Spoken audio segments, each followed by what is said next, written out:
जय श्री राम। क्या आप जानते हैं ऋषि अगस्त्य कौन थे और उनका जन्म कैसे हुआ? ऋषि अगस्त्य ज्ञानी, विद्वान और वेदों के मंत्र दृष्टा ऋषि थे। उनका जन्म घड़े से हुआ था, इसलिए उन्हें कुंभज ऋषि भी कहा जाता है। हुआ ऐसा था कि एक बार वरुण देवता ने अपना तेज एक घड़े में स्थापित किया और उसी के प्रभाव से कुंभज ऋषि का जन्म हुआ। ये इतने विद्वान थे कि स्वयं भगवान शिव कुंभज ऋषि के पास कैलाश पर्वत से माता सती जी के साथ श्री रामचरितमानस सुनने के लिए आए। जैसा कि गोस्वामी तुलसीदास जी ने लिखा है, एक बार त्रेता युग माही, शंभु गए कुंभज ऋषि पाही। इनका विवाह विदर्भ नरेश की पुत्री लोपामुद्रा जी से हुआ था।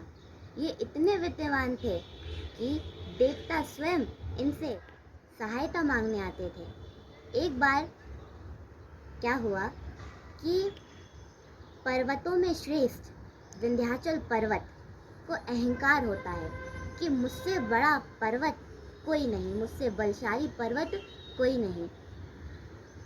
तो उसने अपने अहंकार को बढ़ाने के लिए, अपने को बलवान दिखाने के लिए अपने आकार को बढ़ाया और इतना बढ़ाया कि सूर्य देव को उसने ढक दिया, उनका मार्ग रोक दिया, जिससे पृथ्वी पर अंधकार छा गया। सूर्य की किरणें पृथ्वी पर नहीं पड़ रही थी।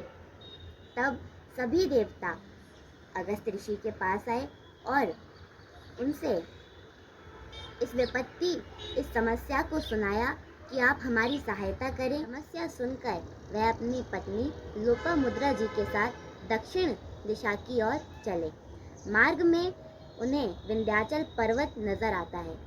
विंध्याचल पर्वत जैसे ही अगस्त्य ऋषि को देख लेता है तो वह घबरा जाता है, क्योंकि वह अगस्त्य ऋषि के प्रभाव को जानता है।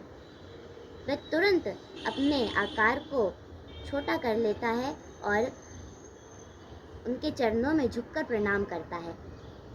अगस्त्य ऋषि ने विचार किया कि इसने अपनी गलती को स्वीकार कर लिया है, इसलिए इसे श्राप देना उचित नहीं। अगस्त्य ऋषि विचार करके कहते हैं, विंध्याचल, मैं जब तक दक्षिण दिशा से ना लौटूं तुम इसी प्रकार झुके रहो।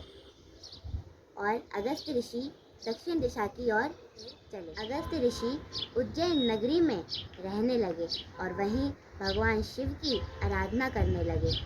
तब से अब तक विंध्याचल पर्वत इसी मुद्रा में है।